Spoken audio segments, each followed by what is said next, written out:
So here we Scott. are. Ah, This is it's now called the Memorial Sloan Kettering Cancer Center. But this is the new name.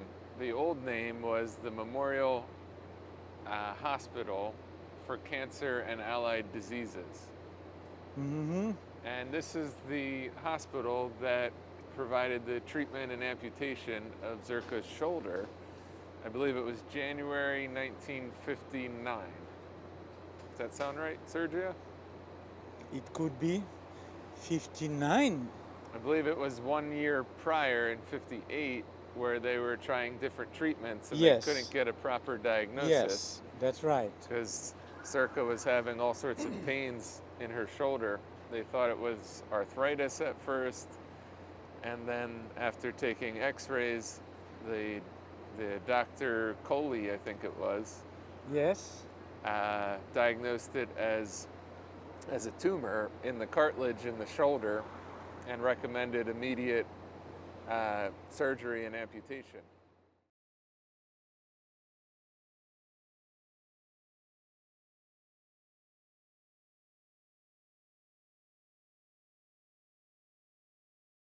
yeah. What Moreno says about it is that Dr. Mendel had Zerka wait while the x-rays were developed.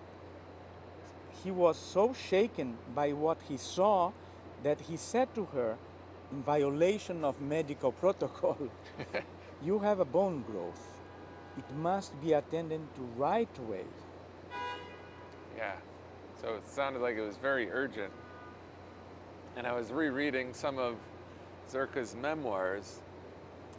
It's very painful to read her fears and her agony and her grief in the way that she writes about the cancer and the amputation and how scary it was for her. Sounds like she was in quite a lot of pain and was very fearful about what life would be like without her arm.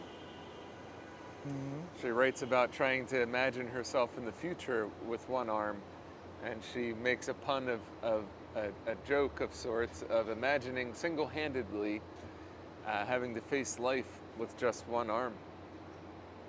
Um, so it seems like a very traumatic experience in the way that she writes about it in her memoir, To Dream Again. It also sounds like in the writing from Jacob Moreno, he says that the experience forced them to become closer and forced them to consider the opposite of God playing, Yeah, which was humility. yeah. This is verbatim what wrote. Well, I shouldn't say that he wrote because he was not writing, he was dictating.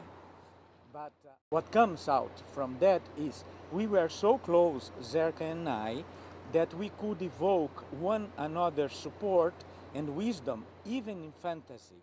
With Zerka's illness, we had the reverse of the Godplayer, humility. Yeah.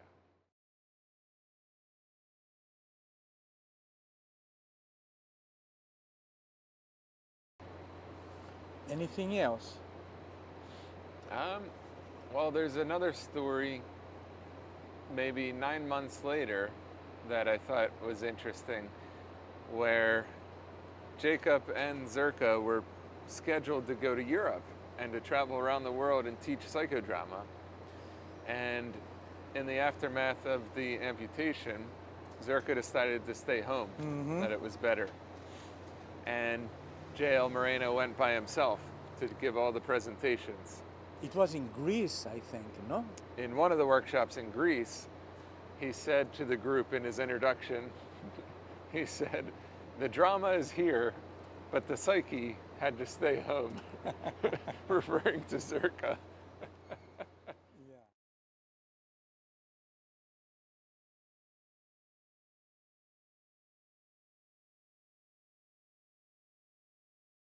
The other thing I thought was interesting in the memoirs, in To Dream Again, Zerka writes about waking up after the operation. And one of the first things she did was she asked for a typewriter. Yeah.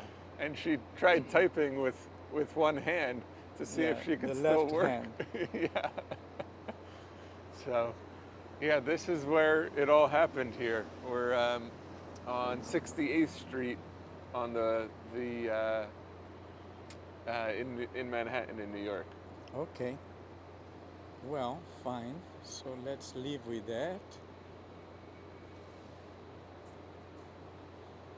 Thanks.